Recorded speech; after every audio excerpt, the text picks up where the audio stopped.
Unless otherwise indicated, Ratchet Book Club is intended for a mature audience. Viewer discretion is greatly advised.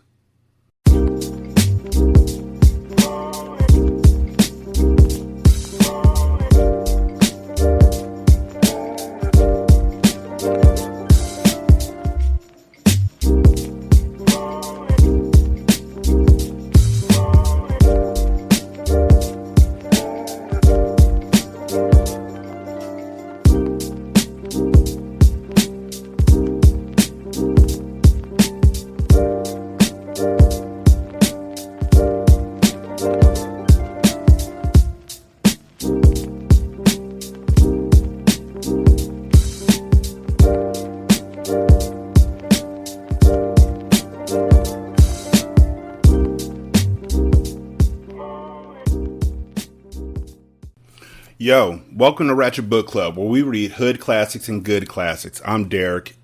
You heard the disclaimer. Fuck it, let's go. So, good thing about your kids reading books is that they know how to read. That shit's important. If they don't know how to read, how the fuck they gonna get to where they need to go, like when they're driving places? I mean, I know the GPS talks to you, but literally them motherfuckers be wrong as shit.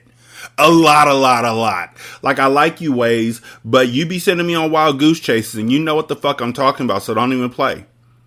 So if you can read, then you can like look at the directions and know ahead. It's always good when you can read ahead, even though my wife and I, we get in a funk because she'll be reading the directions and she'll read the instructions like in 5 lights, make a left. And I'm like, can you remind me of that when I get to like 2 lights ahead? And she'll be like, the fuck do I look like, the GPS? And I'll be like, you're doing its job. Anyways. Good thing about reading is that they know how to read and that they love reading and that they inherited it from you. And it's really great to see your kids reading. Like, I encourage kids reading all the fucking time. Also, you heard the goddamn disclaimer. So if you're listening to this shit and your kids are listening to this shit, that shit's on you. If your kid gets a note from a teacher one day and they're like, your kid came home saying that so-and-so can eat a goddamn dick, that's your fucking fault. Also, they're probably right. But still, that's your goddamn fault. The disclaimer came on. Okay? Peep the disclaimer, motherfuckers. Also, good thing about your kid reading is that, you know, y'all could really, my daughter Gogo and I, she's the one who picked up reading for me. The rest of them, not so much. But they picked up basketball, so that's okay. But she and I can sit back and make some hot chocolate on a rainy day, and she has a book and I have a book, and we're just gigging, and that shit is dope as fuck. Like, there's literally nothing quite like sitting down and reading a book with my daughter. Like, we're each just sitting there like it's like Barnes and Noble, but it's not. I got the jazz playing in the background, and you know, the heater's on or whatever, and we got the hot chocolate with the whipped cream or you know, the blackberry tea. If y'all ain't had blackberry tea yet, what the fuck? Like, seriously, blackberry tea is nothing to fuck with. Like, go on Amazon and look for it. Seriously, Lipton sells it, and it is dope as shit. But usually hot chocolate's where we come from. We make the homemade type, not the powder, because I'm not at work. What the fuck? Get the fuck out of my face with that powder shit. Like, I will make my own hot chocolate, thank you very much. And you can eat a dick. And I make it with a caramel cup too. Ooh, that shit goes. I almost want to get some hot chocolate right now. But the bad part about your kids learning to love how to read because of you is that they usually end up learning to love the books that you fucking love. And so books that you love will just fucking disappear. And then just pop up when you least expect it. They'll just disappear and fall into a warp zone called your kid's fingertips. And you'll be looking around for them shits. And then one day they just pop up and they're like, oh yeah, this was good. Won't say nothing else. Just, oh yeah, this shit was good. Shit was good. This shit was bananas. B-A-N-A-N-A-S. This shit is bananas. B-A-N-A-N. Sorry. You know that song helped me though. Because before that it would be B-A-N-A-N-A-N-A. Motherfuckers go to spelling bees now and they be like, spell banana. And you just see your kids mouthing it. And you better not say that shit out loud. You better not say it. This shit is bananas. This shit is bananas. Bananas. That is correct. And also, come and see us in the office. Why? What did I say? You know what you said. Man, this shit is bananas. That's what you said. But I spelled it right. Did I win? What do I get? Detention, obviously. But yeah, so I went looking for the next book for Ratchet Book Club because, you know, October. And couldn't find the shit. And then I started to go down to my daughter's room, and then I remembered that motherfucker moved out my house. Which means the book that I wanted to read moved with her. And it's no big deal because I love supporting my favorite authors. And this is one of my favorite authors. This is literally a hood classic for me. But she got my shit. So I just bought it for the Kindle. And it's all gravity. The book that I'm reading is literally one of the first books that I read by a black author that was actually supposed to be a horror book. And it is. It has a lot of Stephen King in it. And it's well written, and the story is great, the action is great, and it's all there, and it's about fucking black vampires, y'all. Black goddamn vampires, like final fuckingly. Like, we got vampires with diamonds, we got vampires that look like fucking Tom Cruise. We got vampires that that run through the streets and look like that motherfucker from Free Guy. What We Do in the Shadows is dope, though. Y'all really need to check that shit out. I'm serious. But we never had black vampires except for this shit. And so I encourage y'all to read Brandon Massey's books. Brandon Massey is dope as a motherfucker, and he deserves his flowers. And y'all need to peep his shit. So, with that said, and with no further fucking ado, get your kids the fuck out the room. Like, I know they're still standing there. They're behind you. They're listening. Like, cut that shit out. By the way, your daddy probably ate your mama's pussy last night. That's what you get for listening. That's what you get for listening. And if he didn't eat her pussy, I apologize profusely to her. Like, you should be doing that nightly. Like, just lick the pussy and get a womanizer. God, shit, I should fucking sponsor this shit. Anyhow. Dark Corner by Brandon Massey. 916-633-1537, Ratchet and Ratchet at gmail.com, Ratchet Book Club on Twitter, Ratchet Book Club on Facebook. Y'all know where the fuck to buy me or find me, but go buy some goddamn merchandise. Buy the shirts, buy the cups, buy that shit. It might be on sale when you get there at TeePublic. It might not. Just type in single simulcast. If it's not on sale, buy the shit. The money goes to me. Like, I get a cut, and that cut goes towards buying books and shit. Go out there and sport my fuck this book shirt. That shit is dope. That shit is bananas. Oh, God. Brandon Massey's Dark Corner. In the beginning. Although William Hunter lived his entire life as a slave on a plantation in the Mississippi Delta, he had never experienced anything like the horror he was about to face. His muscles ached. His hands were sore and dark with gunpowder. Blood, not his own, soiled his ragged shirt and pants. Killing was hard work. But they weren't done yet. The worst was still ahead of them. He was part of a group of 4 men. One was a black man, a slave from the same cotton fields on which William had once toiled. One was a young white man, their slave master's son. The last man was a warrior from a Chickasaw Indian tribe. They were an unlikely team, drawn together to battle a common enemy. Only an hour ago, there had been 7 of them. 2 had been killed. The other, unable to endure the terror, had run away. "We don't have much time till dusk," William said, looking to the edge of the forest where the orange-red sun steadily sank into the horizon. "We must finish what we've begun." The men grunted. Their faces, sweaty and spattered with blood, were grim with resolve. William knew that every one of them was as frightened as he was, but they were determined to conceal their anxiety. True courage was doing what you had to do, without giving in to fear.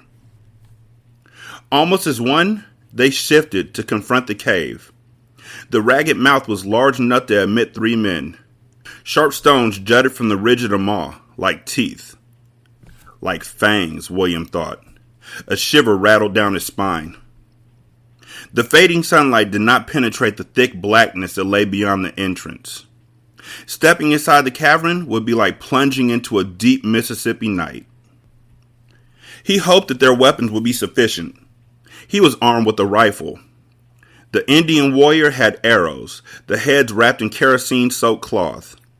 The other black man gripped a shotgun, and the white man had a revolver and a supply of dynamite powerful enough to shatter the cavern walls, if need be. All of them carried whiskey bottles full of kerosene. A cotton rag dangled from each lip, a poor man's fuse. They had done the best they could with the wreckage they discovered at the ravaged plantation, the place that, only yesterday, had been his home. William had fashioned a torch from a broken broom and a towel. He struck a match and lit the makeshift wick. The fire sputtered, then strengthened into a healthy flame. He advanced to the front of the group. Holding the torch aloft, he looked at each man. They were brave men. He did not understand how he'd become their leader. He didn't understand much of anything that had happened since his old life had ended last night. He walked on instinct and faith. One day, our children will thank us for this, he said. Let us pray that they never have to follow in our footsteps. The men nodded and murmured their agreement. William Hunter turned to face the cave's mouth. This close, the stench of death wafted from inside like a dense fog. He whispered a prayer for himself and his men. Then he led them into the darkness.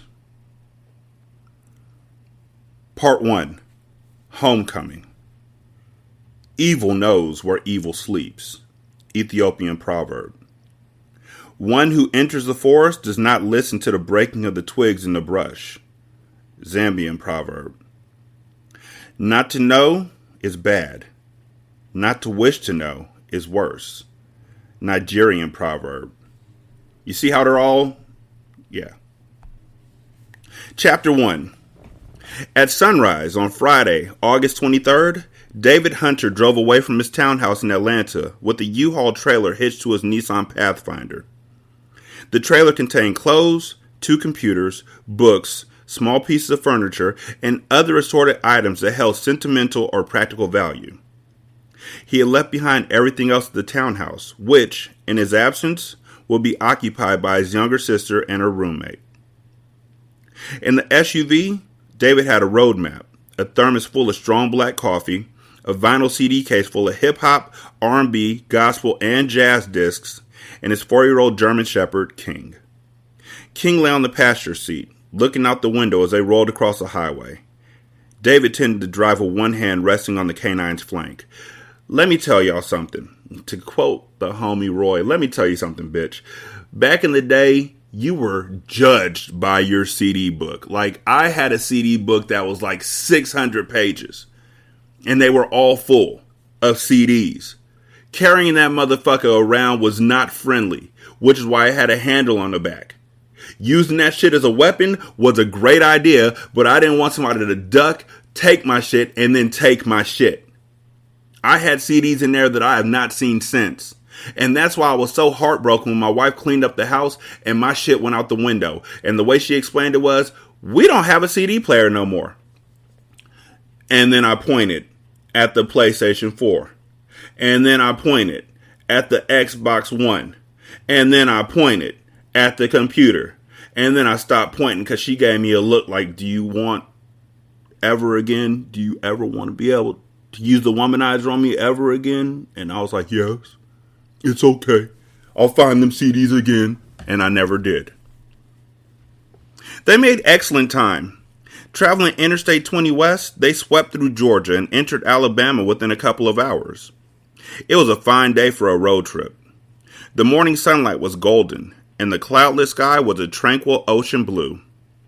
Traffic was light and flowed smoothly. After 3 hours on the road, 16 miles outside Tuscaloosa, Alabama, David pulled into a rest area. He kept King on a leash as they walked along the grassy sward of the designated pet walk. But the dog was well behaved and didn't wrestle against the leash or try to force David into a run. King handled his business near a tree with the solemn dignity that befitted his name. David was returning to the truck, planning to let the dog inside so he can go back and use the restroom himself, when he saw the man. He leaned against a white Cadillac DeVille, slender and brown-skinned, perhaps in his mid-50s. He wore a green shirt and tan slacks. He talked on a cell phone, checked his watch. From a distance of about 30 feet, the man looked like David's father. David stiffened and stopped. King, brought to a halt, looked at David questioningly. Although the day was warm and humid, a chill fell over David. After sensing David's attention, the man turned. He met David's eyes briefly, then looked away, continuing to chat on the phone. The man was not Richard Hunter, his father. Of course it wasn't him. His father had died 5 months ago. David sighed, went to the SUV, and let King climb inside. I need to stop this, David thought, as he walked to the rest area washrooms. I'll never see my father again. I had to accept it. He used the restroom, then returned to the parking lot. The man who resembled his father was gone, whoever he had been. David got behind the wheel of the SUV. His cell phone chirped. Hey, it's your mama. Where are you? It was just like his mother to call the moment after he experienced an episode of weirdness. Hey, Mom. I'm right outside Tuscaloosa, Alabama. I passed the big Mercedes-Benz plant a little while ago. You're driving too fast. You shouldn't be that far already. Although David was 29 years old and had traveled extensively throughout the country by air and by car, Mom never hesitated to dole out travel tips and cautions. I've been cruising at 75.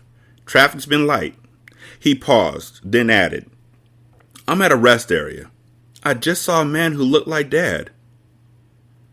Oh, Mom said. A note of melancholy crept into her voice.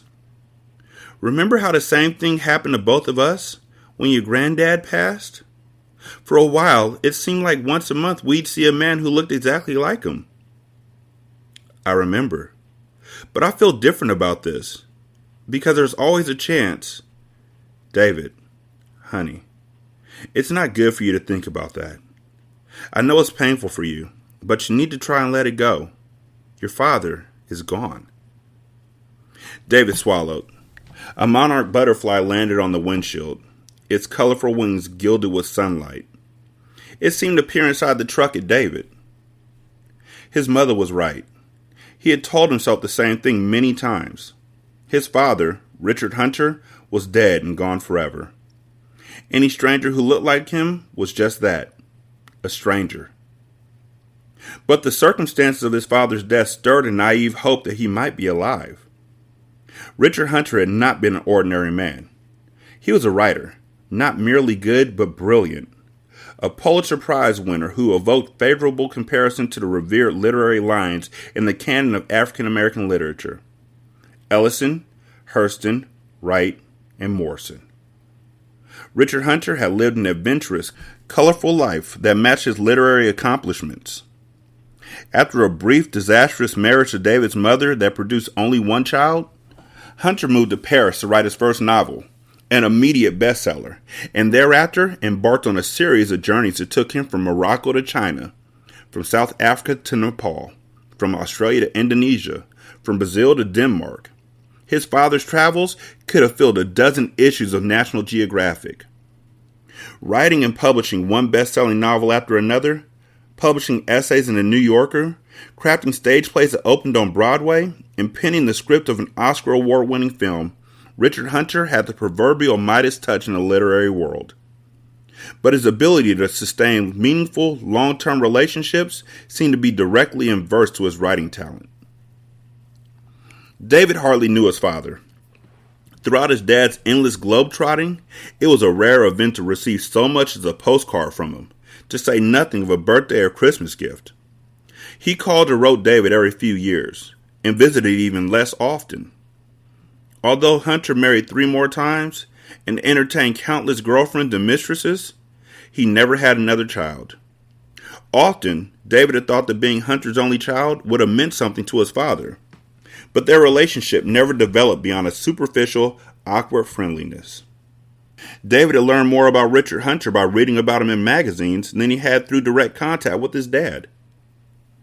But in March of that year, his father had been on a boat in the Gulf of Mexico, deep sea fishing, when a storm swept him off the deck and into the ocean.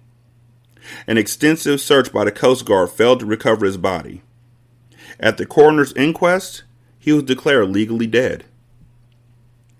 Richard Hunter's will revealed that he had bequeathed his money, property, and belongings to David, the total value of which equaled over $4 million. David was suddenly rich, granted a fortune by a man who was a relative stranger to him. Nagging questions circled David's thoughts. Why did his father ignore him for his entire life and then will him everything he had owned? Had his father loved him but been unable to express his feelings? What kind of man had Richard Hunter been outside his literary exploits? And the question that haunted David most of all remained. Was his father really dead? His body had never been recovered, which gave David a fragile hope that, somehow, his father had survived the accident. But if Richard Hunter had survived, then where was he? Why hadn't he resurfaced to reclaim his life? It was hard to speculate about stuff like that. One bewildering question led to a slew of others even more puzzling. I hope you learn a lot about your dad while you're in Mississippi, Mom said. Like I told you before, I don't think you need to make this trip, but I know you won't be happy otherwise. Although his father had been a world traveler, between his journeys, he always returned to his hometown, Mason's Corner, Mississippi. There, he lived in a modest house that had been in the Hunter family for generations. The home had been vacant since his father's death. Well, like I've said, I'll be there for a year, David said. Maybe not that long. It depends on how things go and what I find out. What do you expect to find out, David? Mom said. Mom had asked him the same question before, but there was a desperation in her voice that he hadn't heard previously. It's a tiny town with 3 traffic lights. What do you think you're going to learn there? David turned the key in the ignition. The engine hummed to life. I don't know, Mom, David said. Maybe the truth. At 3:15 in the afternoon, driving north on Interstate 55, David passed a road sign that announced the upcoming exit for Mason's Corner. Anticipation tingled in his gut.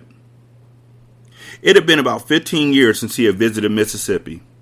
He had purposefully taken a longer route into Mason's Corner, traveling Interstate 20 west into Jackson, at the center of the state, where he then connected with Interstate 55 north, which would take him up to the northwest region, at the edge of the Delta. He wanted to absorb the sounds and sights, and immerse himself in this place where his father's family had lived for so long. Mostly, the land was covered with verdant hills that appeared to stretch to the edge of the world. At other times, maple trees and pine trees crowded the highway, their trunks festooned with kudzu. In many of the open stretches, he saw vast fields of soybean and cotton. It was easy to imagine that this had once been a land in which cotton plantations had sustained the economy. The earth was so fertile, it seemed anything might thrive in the rich soil. North of Jackson, David had stopped to refuel, and the warm, humid air was like the inside of a greenhouse. The exit ramp for Mason's Corner came into view. He turned onto the winding lane and entered a tunnel of trees that blanketed the road in dense shadows. Then, the trees thinned out and gave way to a suspension bridge. A sunlight-spangled river rushed in the chasm below. 2 black children stood along the sandy bank, working fishing poles. The bridge, about 40 feet long, rattled and clinked as he drove across it. King poked his nose out of the half-open window. He whined. David stroked the dog's neck. We're almost there, boy. I know you're fed up with riding in here. Ahead, a blue sign read in white letters, Welcome to Mason's Corner, the jewel of Mississippi. Population 3,200. The town limits were marked only by small, erratically spaced homes.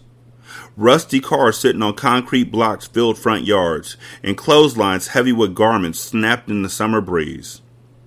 People, everyone David saw was black, sat on porches and lawn chairs. They watched him drive by, and he thought he could hear what they were thinking. Who's that guy moving here? This wasn't like Atlanta. In a small town like Mason's Corner, a new resident would be noteworthy. The road, Main Street, cut through the center of downtown, though calling a tiny business district downtown was being generous. While he waited at a traffic light, he looked around. Faded storefronts lined the road. A diner, a clothing shop, a florist, a furniture store. Old black men sat in chairs in front of a barber shop, talking and watching anyone of interest.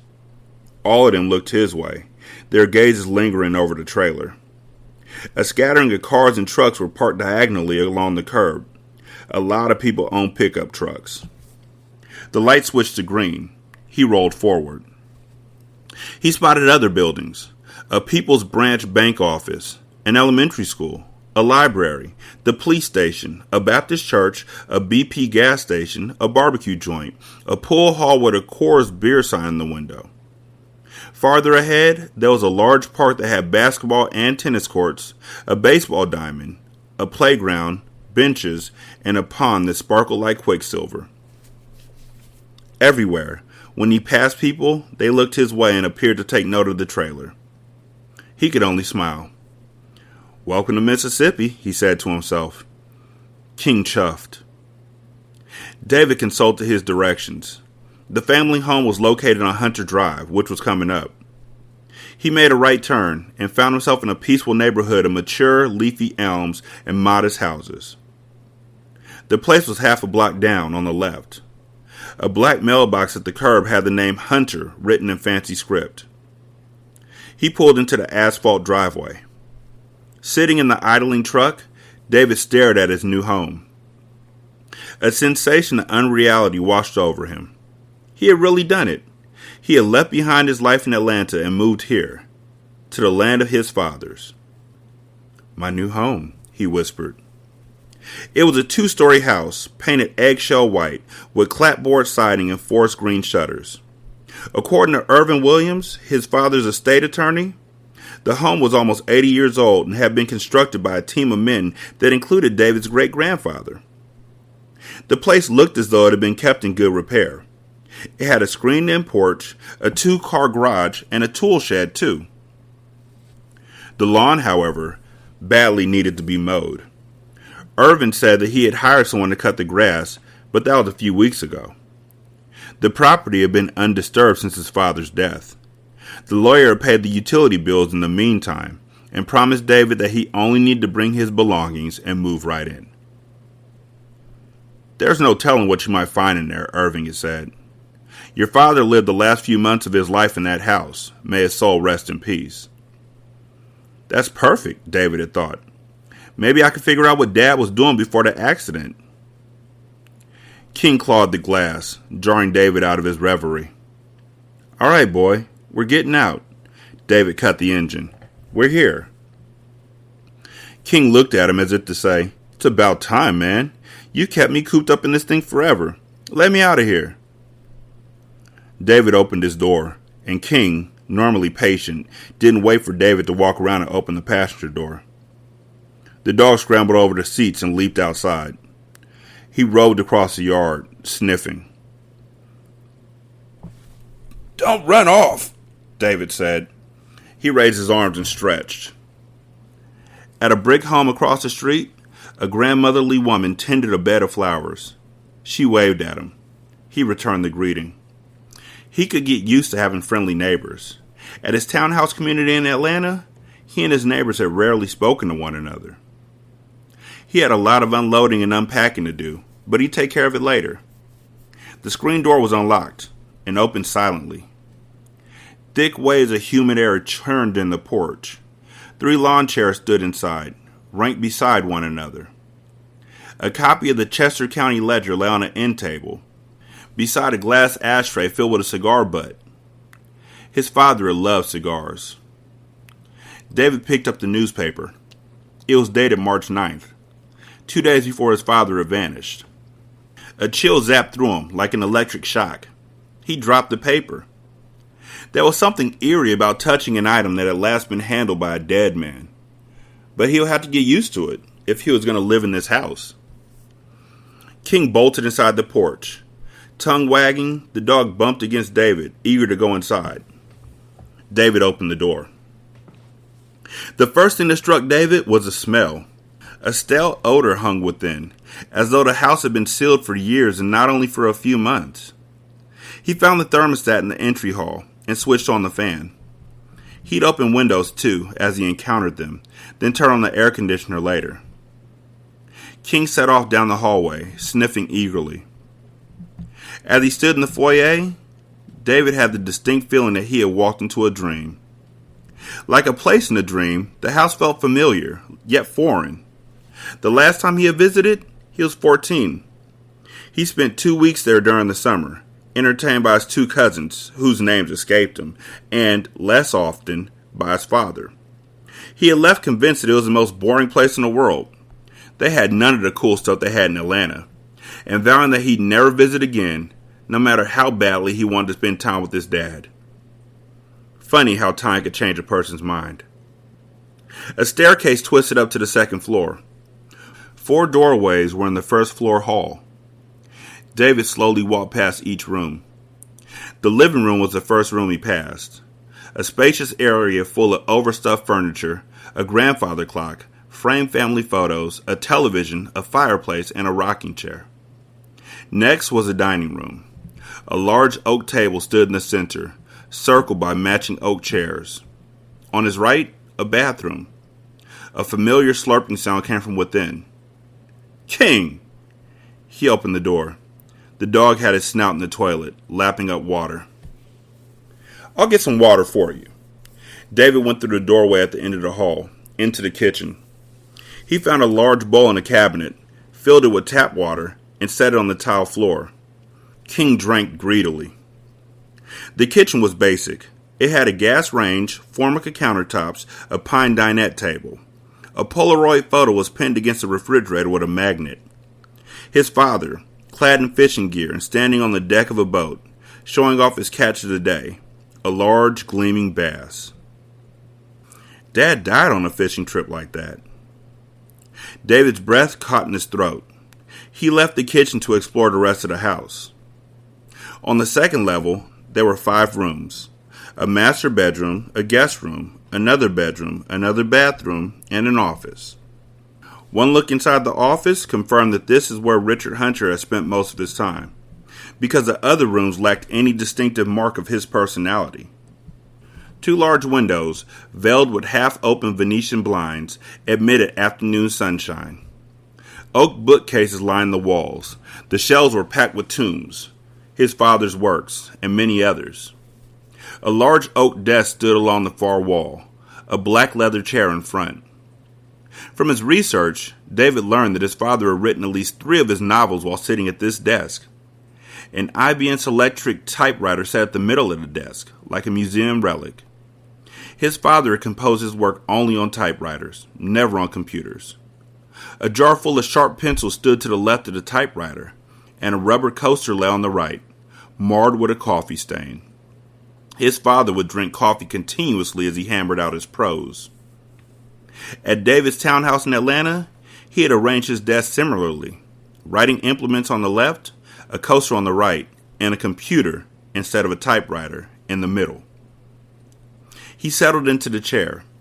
He was the same height as his father, 6'1", and he found the angle of the chair and desk comfortable. Perhaps he will set up his own computer in the room, right here.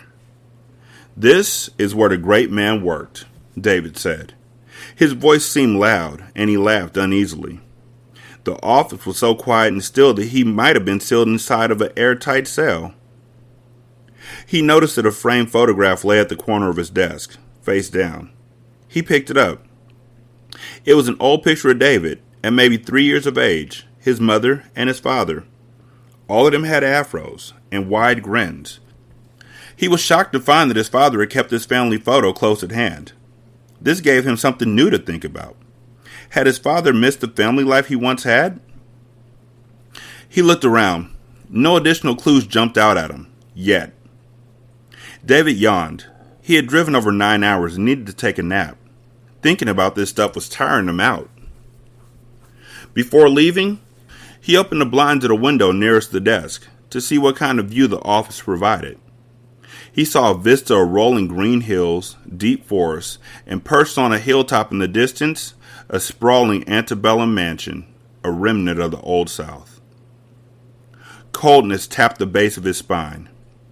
He didn't understand why looking at the house made him feel cold. He could not remember ever seeing the mansion, though surely it had been there when he visited the town as a teenager. Someone should tear down that place, he thought, suddenly and irrationally. It should be demolished. The door burst open, and David almost screamed. It was only King. The dog dashed in and leapt onto David, tail wagging. Okay, I know.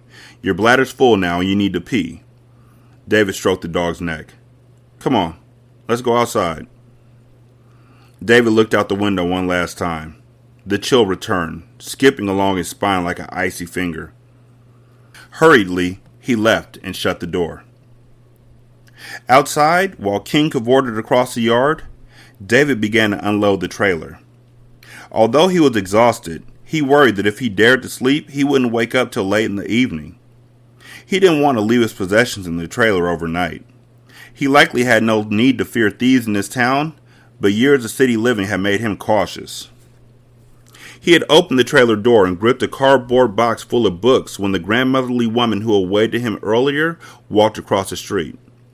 She was accompanied by a tall, lean man who appeared to be her husband. Good afternoon, the man said. He had a crisp, deep voice. Are you our new neighbor? That I am. David placed the box on the ground. My name is David Hunter. A pleasure to meet you, the man said. My name is Franklin Bennett. This is my wife, Ruby. David and Franklin shook hands. Franklin had a strong, dry grip. David immediately had a good feeling about him. One of the few things his father had taught him was how a trustworthy man will always have a firm handshake.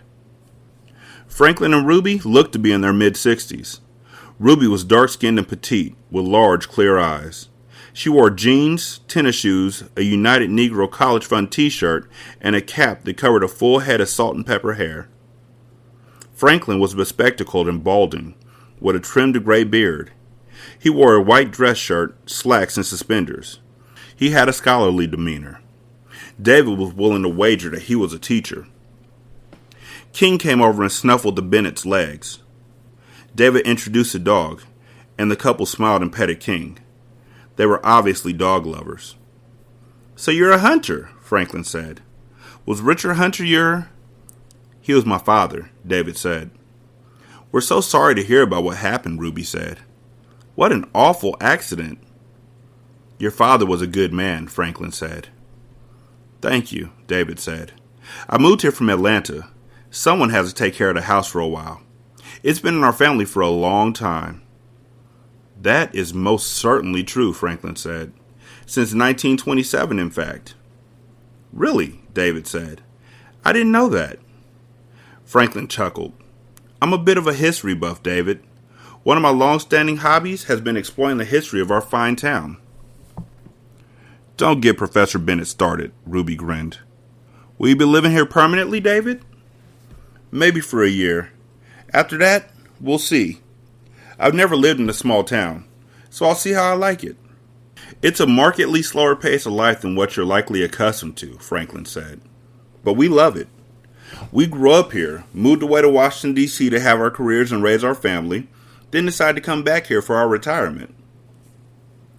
What's the age range of the people here, David said.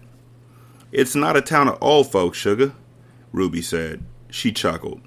We've got retired folks, like us, stable, working families, then some kids your age and younger.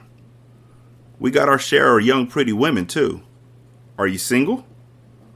Ruby, don't pry, Franklin started. It's no problem, David laughed. I'm single.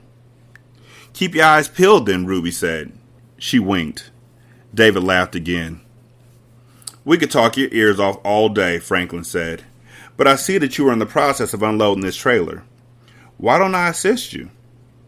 Thanks, but that's okay. I don't have that much to take inside. Frank only wants an excuse to keep asking you questions, Ruby said. David, please let him help you, or else he'll talk me to sleep wondering about you. Franklin scowled. Woman, you do not know my mind at all. Then he laughed. Since you put it that way, I could use a hand. David smiled. These were the nicest people he had met in ages. Although he could have unloaded the trailer on his own, he was interested in continuing his discussion with Franklin. The old man claimed to be a history buff, and he might know a great deal about David's own family history as it related to the town. Most of all, David wanted to ask him about his father. They chatted as they conveyed boxes inside. David learned that Franklin really was a retired history professor. He had taught at Howard University for over 30 years. In his life as a retiree, he spent his time pursuing his lifelong passion, history, and had become the town's official historian. The historian position had never been formally conferred upon him by town authorities. They didn't have an official post for such a person. It was official, Franklin said, because everyone, including the mayor, approached him whenever a question about history arose. Are you a writer like your father was? Franklin said as they hefted boxes full of books into the house. You got quite a few titles here. I'm an avid reader. Outside of English classes in college, the only writing I've ever done is in computer code. I worked as a programmer for a consulting firm before I started my web design business 2 years ago. Ah, so you're an entrepreneur. Franklin sat down the box he had been carrying beside the staircase. Sweat glistened on his face. He pulled out a handkerchief and blotted his skin dry. Listen, you don't have to help me with all this moving, David said. I could finish the rest on my own. Nonsense. I need the exercise. Don't be concerned. I won't have a heart attack on you. It took half an hour for them to finish lugging everything inside. Ruby returned to bring them tall, icy glasses of sweet tea. David sipped the tea gratefully. King looked at him with sad eyes, as if expecting him to share. None for you, David said, and stuck out his tongue at the dog. King barked. Exhausted, David and Franklin took seats at the dinette table in the kitchen. David thanked Franklin again for his assistance, and Franklin waved it off.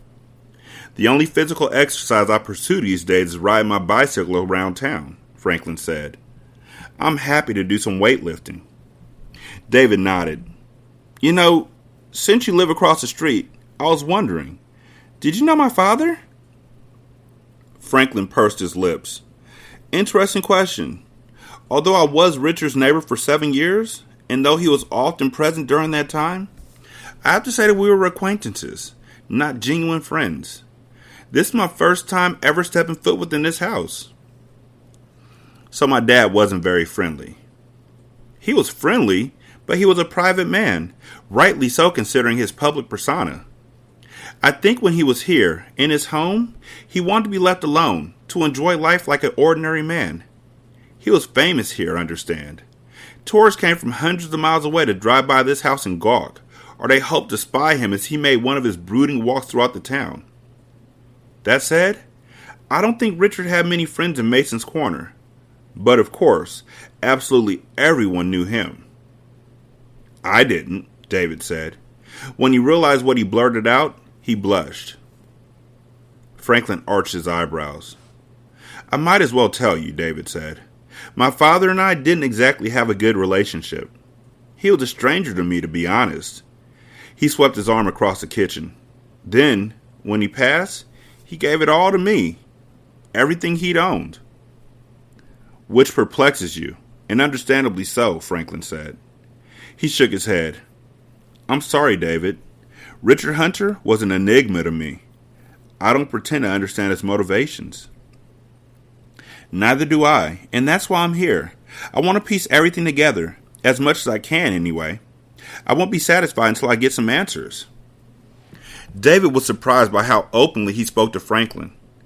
He'd told his mother, and no one else, about his purpose for moving to Mason's Corner. His family and friends believed that he was there because he wanted a temporary break from Atlanta.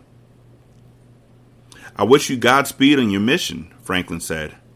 I suspect you'll find life in Dark Corner to be an enjoyable change of pace. Dark Corner? The locals call the town Dark Corner. Do you think you know why? I've no clue. Because the town is over 90% African American and has been for generations.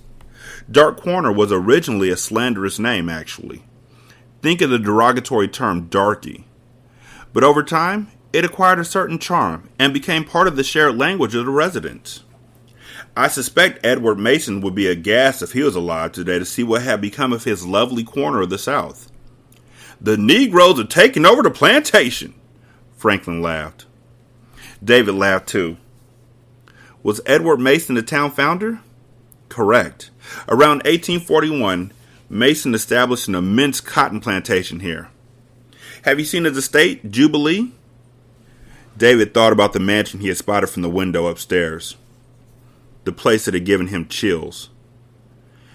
Is it one of those antebellum houses with columns out front? That's the one. You can't miss it. It's perched on a hill at the eastern edge of town, like a castle. Edward Mason liked to stand on the veranda of Jubilee and survey his cotton kingdom and glory in his achievements. Does anyone live there today? Certainly not. Jubilee's reputed to be haunted. Town folks won't go near it. David's hand was curled around the cold glass of tea. The iciness in the glass traveled up the length of his arm and spread throughout his body. Haunted? David said. Are you serious? Franklin shrugged. That's what the stories claimed. I've never seen evidence of it myself, but then, like other townspeople, I avoid Jubilee too. It has an aura about it that, well, it disturbs me, to be frank. I felt the same thing when I saw the house earlier. A chill. Trust your instincts, Franklin said. I'm a man of reason and logic, but the more I learn, the more I realize there is much in our world that resists easy classification. I don't plan to visit the place anytime soon, David said. Wise choice, Franklin nodded. One of these evenings, you must join Ruby and me for dinner. I'll share some of the tales with you. There are many. Mason's Corner is a small town, yet it claims a colorful history. I like that, David said. A yawn escaped him. Franklin hastily pushed away from the table. You need your rest. You've had a long day, Franklin said. He retrieved the empty glasses. We'll talk more soon, and you're welcome to come over any time. Thank you again for your help. David accompanied Franklin to the door. Franklin crossed the street, a bounce in his step. David smiled. What a guy. He had made his first friend in Mason's Corner. But he had had enough activity for one day. Tomorrow, he'd finish getting settled in and would begin exploring the town. He dragged himself upstairs. In the master bedroom, King lay across the bed, snoring loudly. King, I think that's my spot. The dog raised his head, groggy. On the floor, buddy, David said. The rules haven't changed. Groaning, King hopped onto the floor and slumped on the rug.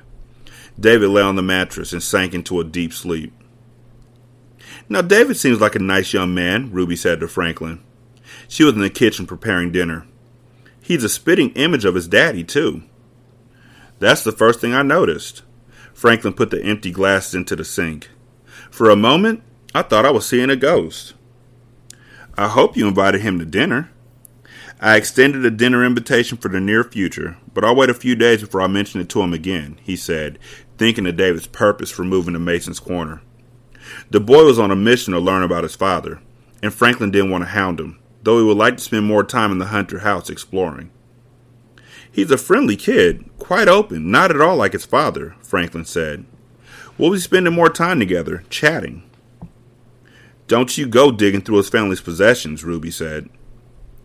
The Hunters have lived in Dark Corner for generations. They must have books, photos, relics. Like I said, Professor Bennett, respect the young man's privacy. Am I that intrusive, my dear? She smiled. Sugar, When you got something you want to find out, only God himself can hold you back.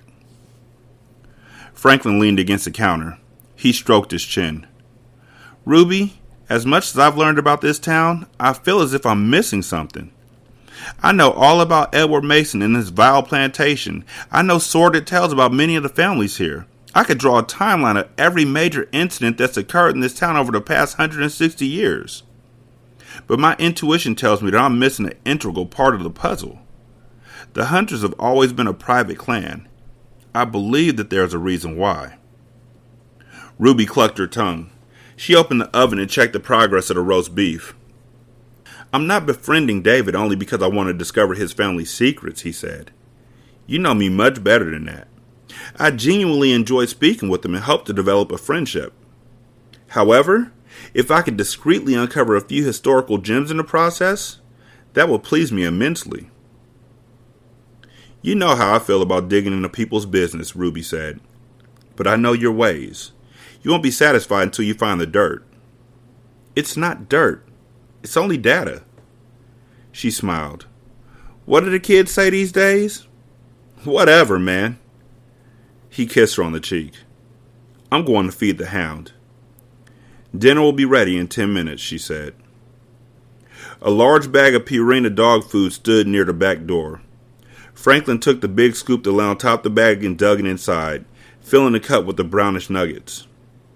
The dog waited for him at the top of the steps. It was a mutt, a mix of a collie and another breed he couldn't place.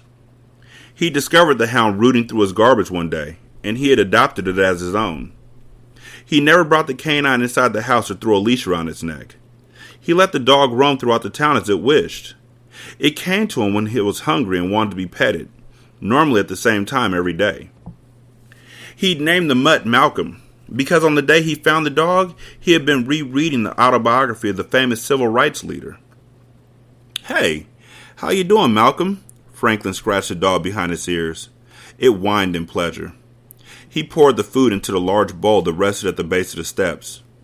He refilled the water bowl, too. As he watched Malcolm eat, he considered what he and Ruby had discussed. He had been honest with his wife. After being married for over 40 years, he had learned that it was simply easier to be honest. He was convinced that the Hunter family possessed information that could deepen his knowledge of the town's historical background. After living across the street from the notorious taciturn Richard Hunter for 7 years, Franklin had almost given up hope of learning what secrets the Hunters might be guarding.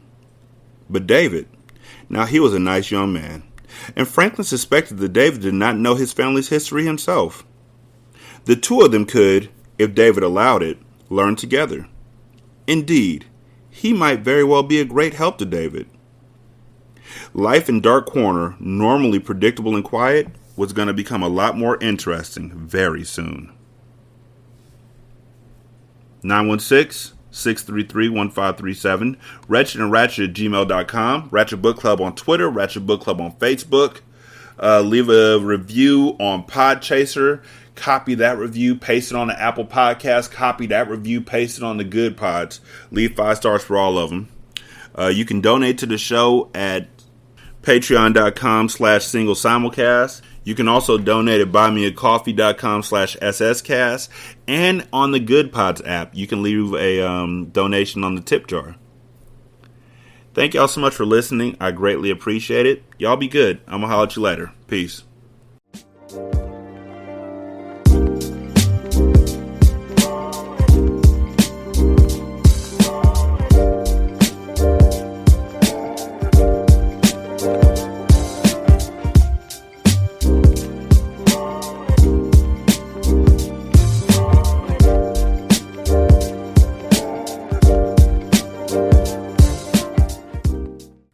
The intro and outro to Ratchet Book Club is by That Kid Garan, and it's called Goodbyes.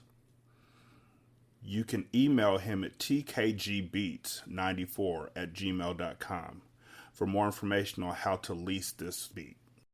This is Single Simulcast.